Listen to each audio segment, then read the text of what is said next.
Buenos días, aquí estoy en este trono para parecerme el Hierophante. Hoy vamos a seguir hablando de esta clave y hay muchas cosas que quisiera compartir con ustedes. Esperemos que nos dé chance de abordar la mayoría de ellas. Entonces, no se diga más, aquí voy a leer algo de Fundamentos del Tarot sobre esta clave, la carta número 5, el Hierophante. Dice acá, el Hierophante hace énfasis en la necesidad de guía intuitiva en toda vida y en todos los asuntos diarios de la existencia humana. En todos los asuntos diarios de la existencia humana. Yo en ocasiones le he dicho que a veces yo pregunto así como que ¿qué cocinaré hoy? O qué color elegiré, o cosas tan tontas a veces que uno podría considerar, oye, que falta de respeto, ¿no? Pero no, es tratar de someter toda decisión que se tome a aquello que uno percibe cercano. Cuando les digo esto, no estoy diciéndoles que todo el tiempo yo estoy en esa onda. Procuro recordar, porque ciertamente uno puede ponerse su traje de sacerdote como lo hacen los sacerdotes. Su traje me refiero a su intención, su postura, su propósito. Pero realmente uno no está vestido, un sacerdote, no está todo el tiempo fungiendo como sacerdote. A veces es persona. Y cuando soy persona, o cuando somos personas, cuando estamos en la cotidianidad de nuestras vidas, es mucho más complejo remitirse a eso. Sin embargo, es un buen ejercicio procurar conectarse aún en las insignificancias con aquella cosa que uno sabe que lo guía, con aquella cosa que hasta los pajaritos gritan cuando, ¿a quién le pedirán auxilio cuando están en riesgo? O una mascotica, ¿a quién le piden auxilio? Bueno, entonces, dice nuevamente, repito, el Hierophante hace énfasis en la necesidad de guía intuitiva en toda vida, en ti, en mí, en cualquiera, y en todos los asuntos diarios de la existencia humana, en la cotidianidad. Solamente si hacemos conexión con la corriente cósmica de conocimiento perfecto, es una corriente cósmica de conocimiento perfecto. O sea, vamos a visualizarlo. Corriente, entonces yo me imagino una electricidad, corriente cósmica, viene del cosmos, o sea, está ingresando, perfecta, o sea, no tiene desperdicio, está en armonía, acerca de todas las cosas, o sea, que hay acceso a la intuición permanentemente, pero podemos esperar adquirir resultados satisfactorios si recordamos, visualizamos y aceptamos que existe esta corriente. Por eso debemos primero que todo tener una meta definida. Uno cree que los asuntos de Dios y los asuntos materiales como que están separados. Obviamente en algún momento surge el materialismo,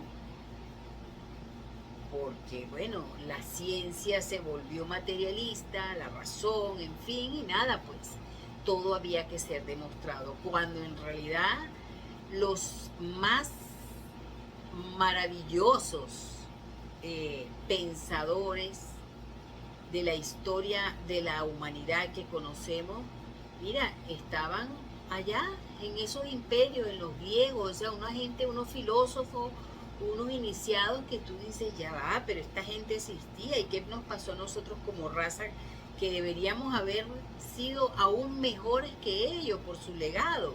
Pero en algún punto, o sea, para ellos para estos sabios de la antigüedad no había distinción entre lo que es espiritual y lo que es material. Uno era consecuencia del otro. Pero de repente aparecieron las religiones y ellas entonces gobernaron después de Jesús o después de todos los profetas, quisieron entonces dirigir la vida. Pero la ciencia entonces demostraba ya hay otro fenómeno. Sin embargo, es muy importante que nosotros recordemos que la reconciliación de estas dos vertientes humanas va a ser un científico espiritual, nosotros, yo digo que yo soy una científica espiritual porque he podido comprobar a través de mi trabajo, a través de las investigaciones que he desarrollado, bueno, justamente la unión, la conexión de eso. Es más, yo por aquí tengo algo que lo voy a leer. Era una de las cosas que pretendía hacerlo para luego, pero vamos, ahora mismo. Y dice, la religión y la ciencia, estos guardianes supremos de la civilización, han perdido una y otra su don supremo. Ya la ciencia no es tan suprema, ya la religión tampoco. Su magia, la de la grande y fuerte educación, porque ambas deberían estar siendo usadas para eso, para educarnos, para formarnos, ¿verdad? Los templos de la India y del Egipto han producido los más grandes sabios de la tierra. Los templos griegos han moldeado héroes y poetas. Los apóstoles de Cristo han sido mártires sublimes y han hecho brotar otros miles. Nos han impulsado, nos han animado, ¿verdad? La iglesia de la Edad Media, a pesar de su teología primaria fundamental, pues, ha hecho santos y caballeros porque creía y por intervalos el Espíritu de Cristo palpitaba en ella. O sea, de verdad había gente noble. La nobleza es por la nobleza de corazón. Bueno, que muchos nobles, y se quedaron con esos nombres, se volvieron reyes, porque antes ser rey o ser un caballero o tener cierta cosa era ganarse algo, no era por herencia, pues. Y si era por herencia no importa, porque los reyes estaban guiados en su momento inicial, los jefes estaban iniciados inicialmente, y después de que comenzó a surgir este movimiento en la Edad Media, pues los nobles eran caballeros, eran damas sabias, eran sacerdotisas, en fin. Con el tiempo muchas cosas se torcieron, como lo vemos, ¿sí? Pero el inicio, el propósito inicial, el fundamento era la nobleza del corazón. Bien, entonces, ni la iglesia hoy, ni la iglesia aprisionada en el dogma, ni la ciencia encerrada en la materia, saben hacer hombres completos. Claro, si eres muy científico te falta espíritu, y si eres muy espiritual te falta la objetividad de la ciencia.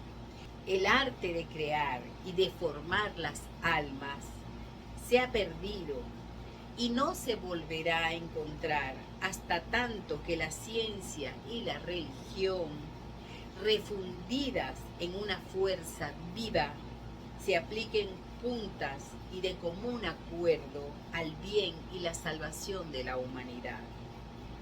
Para eso, la ciencia no tiene que cambiar el método, no tiene que cambiar nada, sino extender su dominio, aplicarlo también para las cosas que llaman trascendentales. Ni el cristianismo debe traicionar, ¿verdad?, sino tratar de extender sus orígenes, o sea, el cristiano como conciencia crística, ¿no?, el espíritu y también su alcance. Pero aquí viene una buena noticia, que por eso me llamó tanto la atención. Y anoche mientras leí este libro, ya les digo cuál es, dije voy a compartirlo con mis hermanos. Ese tiempo de regeneración intelectual y de transformación social llegará. De ello estamos seguros. Ya presagios de cientos lo han anunciado. Cuando la ciencia sepa, la religión podrá. Y el hombre laborará con una nueva energía. El arte de la vida y todas las artes no pueden renacer más que por su mutuo acuerdo. Es reconciliar. Esta es una promesa hecha desde la antigüedad, desde hace mucho tiempo y desde diversas corrientes espirituales reconocidas como el Apocalipsis, que realmente se llama el libro de las revelaciones, lo que traduciría pues la era de Acuario, los mayas también en sus profecías, los incas, aztecas, que me tocó investigarlos cuando hice doctorado. O sea, todos están anunciando que viene el niño Jesús. Sí, entonces les hacía este énfasis porque cuando uno ve tanta torcedura en una sociedad que, como les decía al principio, cónchale, deberíamos procurar, deberíamos ser otra sociedad mucho más elevada a la que otrora, a la del Egipto, a la de la antigüedad, a la de la Edad Media. ¿Y qué nos pasó? Pues no ha pasado nada. Nada que no está orquestado desde el cielo. Necesitábamos refinar los instrumentos, evolucionar. Hemos elegido venir a este mundo como almas voluntarias, como almas. El pacto era voy allá a aprender, a desarrollar, a hacer mi trabajo, a crear, voy a vivir esa experiencia, pero no porque yo sea impura, sino porque voy a aprender a amar. Eso es lo que más o menos uno he entendido que uno pacta por llamar pacto, pues, ¿no? Si esa es la palabra o lo que uno asume, pues, cuando se lanza a la aventura de la vida. Lo único es que le borran a uno toda la memoria, como quitársela a cualquier equipo tecnológico. Bueno, mira, te borramos todo. Solamente dejamos en ti la energía con la que eres capaz de recordar o comenzar a recordar cuál es tu esencia, para que posteriormente tú acerques esa energía, esa luz, no solamente más y más a ti, sino al resto de la humanidad.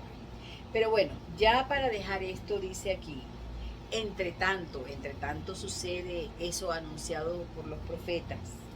¿Qué hacer en estos tiempos que parecen el descenso de una cima sin fondo?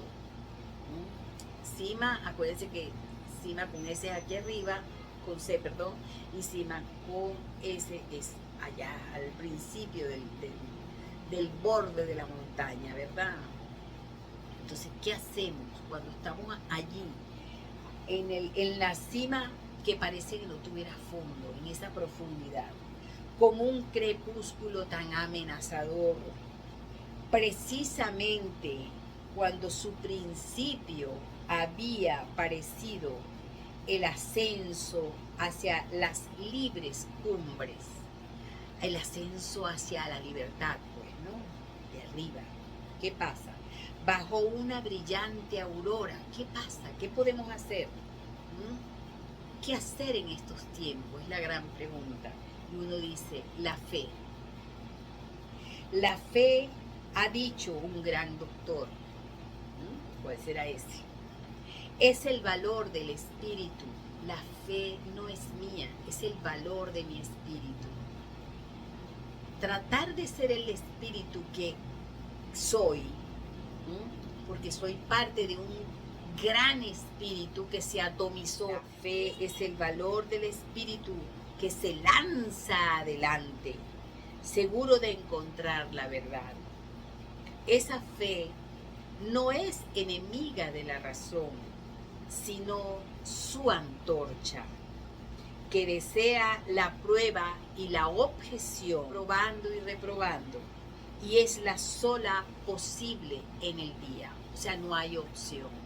Tenemos que probar y probar y reprobar, y tener fe en que las cosas en algún punto harán posible llegar a esa cima que se hablaba acá en este libro que se llama Los Grandes Iniciados, que de paso fue escrito nada más y nada menos que en 1926.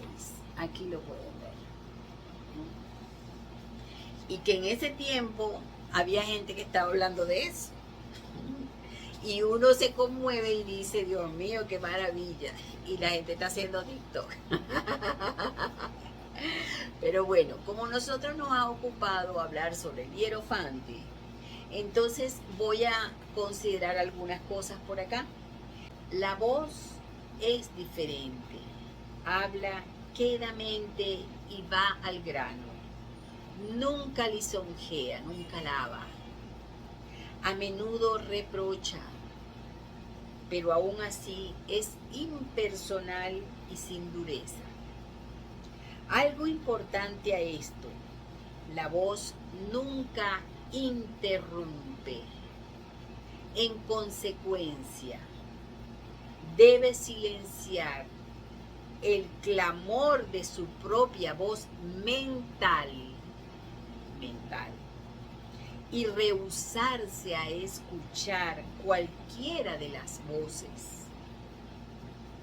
De esto puede estar seguro quien no es buen escucha ordinariamente en el sentido diario, nunca será el recipiente de intuición.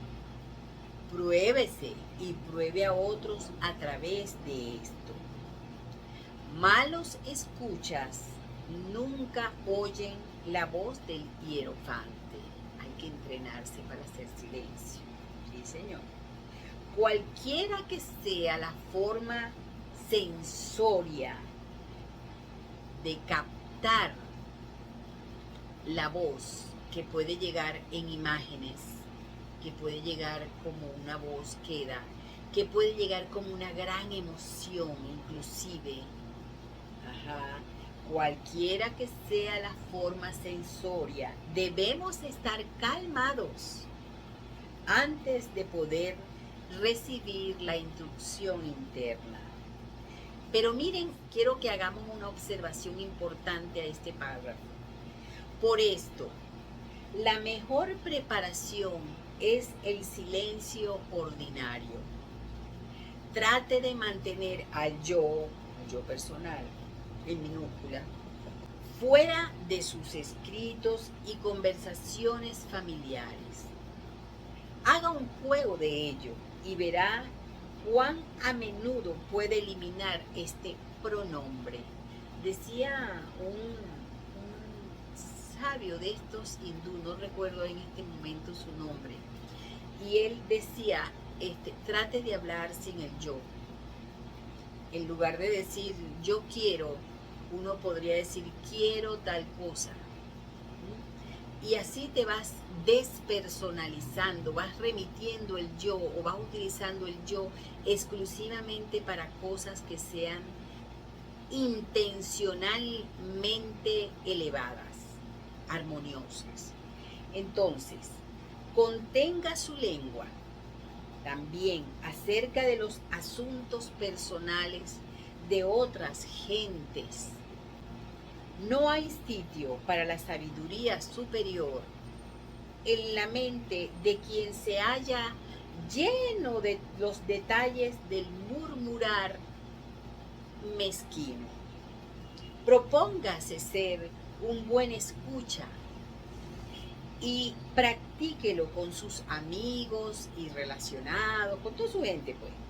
Encontrará también que su comprensión de los caracteres de aquellos a quienes escucha se profundiza extraordinariamente. Uno se va a volver un psicólogo de uno y de los otros. En esta forma, su preparación para escuchar la voz interior, la voz única, resultará en beneficios prácticos en muchas direcciones. Quería destacar ese pedacito. Hablemos entonces más detalladamente de la clave, carta número 5 del hierofante. Nosotros hemos hablado en las semanas anteriores del emperador y luego entonces hablaba del hierofante como siendo no un proceso separado de la razón, sino una vez que se ha analizado toda aquella cantidad de imágenes y formas y maneras, una vez que se ha imaginado todo, bueno, hay algo que las clasifica, bueno, esto puede ser, sí, esto es lo inmediato, esto es lo más posterior, después que se ordena todo ese cúmulo de ideas que vienen a partir de una intención, que está representada por el mago, y después que se ha creado entonces a partir de esa memoria en la que uno participa y comienzan a aparecerle esas imágenes que es entre sacerdotisa y emperatriz lo que se representa, entonces viene el señor emperador a organizar las ideas. Eso es un proceso que nos pasa a todos. Yo quiero, no sé, un mejor empleo, por decir algo. Entonces, ¿qué hago? Esa es mi intención. Y esa intención comienza a hacer asociaciones, conexiones con la sustancia. Esa sustancia, a su vez, comienza a imaginar, a desarrollar creatividad, a ver cómo llego a aquello, a preñarse, ¿ven? Como la emperatriz. Y posteriormente, entonces, bueno, esto sí, esto no, esto se ordena, esto no se ordena, esto es inmediato, esto lo puedo dejar para después. Comienzo a hacer un plan. Y posteriormente, entonces viene la intuición, cónchale, es de esta manera. Esta manera, eso es lo que nosotros llamamos intuición, que todo el mundo participa en ella.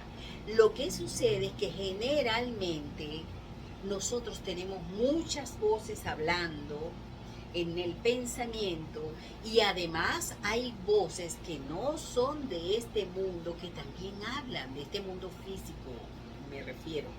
Entonces, distinguir las voces encarnadas, desencarnadas, las que dicen la verdad, es un desafío. Y como les acabo de decir, hay que hacer silencio para poder escucharla. Hay que evitar hablar para poder escuchar. Sí, y adicional, hay que tener fe. Hay que tener fe porque ante tanto cosas que te dicen no vas a lograr el mejor empleo, bueno, mira, es la fe y la fe te dice, pero ya va, ¿la fe qué es? ¿Una cosa ciega? No, es la antorcha de la razón. ¿Cuál es la antorcha de la razón? ¿Qué quiere decir eso? Que yo provengo, que estoy unida, que yo realmente soy un espíritu encarnado, pero la potencia para lograr todo aquello que yo aspiro, que soy inclusive inspirada, es posible. Es todo. Bueno, yo estoy explicando un proceso que es así.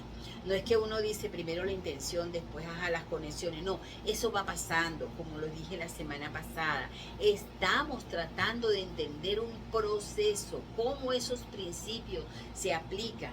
Y sobre todo, para aquellos como tú y como yo que andamos pendientes de, bueno, mira, ¿qué vamos a hacer nosotros para recordar nuestra esencia espiritual? Pues nada, toca pasar por analizar las partes para posteriormente entender el conjunto. Y analizarlo es que a medida que voy profundizando, yo también me voy haciendo más aguda. Y esa agudeza me va a permitir hundir, clavar, penetrar, para hacerme digna. Siempre digo, hacerse digno es hacer un trabajo intencional. Pero fíjense lo que dice acá. La verdadera intuición desde niveles superconscientes se viste con imaginación simbólica o arquetípica de la experiencia de la raza. todo está allí, en esa gran biblioteca, en ese gran archivo de experiencias, porque los principios están allí. En sánscrito, la palabra para unión, que es lo que refiere el clavo de la clave 5, es yoga. Nosotros, lo que estudiamos las filosofías occidentales, lo que tenemos es una adaptación de las filosofías orientales, adaptación a nuestras formas, pero los principios son los mismos. Entonces, en sánscrito la palabra para unión es yoga, que se relaciona con un sistema de prácticas designado para llevar a cabo la unión de la naturaleza superior e inferior del hombre. En terminología cristiana, esta misma idea está expresada por expiación o redención. Nuestras prácticas vibratorias tienen esencialmente el mismo propósito y el mismo resultado. Desde que esta unión esté relacionada con la clave 5 y con el área corporal que incluye los centros auditivos y las actividades glandulares que estimulan la emoción, porque la emoción por lo general la experimentamos aquí. Cuando estamos muy emocionados, inclusive se nos hace un nudo en la garganta. Por eso se dice que este es el lugar de las emociones. Expresan las más elevadas funciones del oído y las más elevadas expresiones de la emoción como esenciales para producir la unión con el ego uno. Al principio nuestra recepción es usualmente infrecuente, o sea, casi nunca nos conectamos al principio, y confinada a elevados momentos de meditación. Pero en cuanto perseveramos en nuestras aspiraciones espirituales, la unión con el Maestro Uno se vuelve más y más frecuente hasta que somos transformados al seguir su instrucción en la nueva imagen de liberada humanidad. Aunque nuestras prácticas de visualización con estas claves, ¿verdad? Envolverse con estos colores, entonar sus notas, para esta clave es la nota do, ¿verdad? Ese trabajo de incorporarse en la clave, aunque estas prácticas sean de suma importancia en el trabajo, debemos aprender a ser receptivos en todo momento, como les decía, hasta, chicas, ¿será que le echo 2 cucharaditas de azúcar? O una sola. Uno dice, pero esa tontería, sí, porque es que es una intención. Entonces, ser continuamente receptivos es desarrollar la actitud mostrada por los ministros arrodillados delante del hierofante, de escuchar intensamente. Aquí hay una comparación importante. Estos ministros, que no, si sabemos lo que son ministros, digamos representantes, estos emisarios también de el gran papa, del gran sacerdote, es lo mismo que se representa en la clave 20. Y esa actitud de sumisión, más que sumisión, de humildad, esa actitud de humildad, de receptividad y de asumir, yo no sé, pero le pregunto a quien sabe, es una práctica que debemos llevar a cabo, hermanos, sobre todo en tiempos de tribulaciones, mejor dicho, sobre todo en tiempos de paz, porque la tribulación, cuando aparezca, nos puede encontrar por nuestro trabajo previo mejor parados, más fortalecidos, y decimos, los vientos podrán ser muy fuertes, pero la montaña no le reverencia. ¿Cuál es la montaña? ¿Cuál es la montaña? Aquello que hemos construido con nuestros pequeños intentos de unión constante, en toda circunstancia, en lo cotidiano. Eso es la aspiración de cualquiera que intente llegar a ser un iniciado. Besos.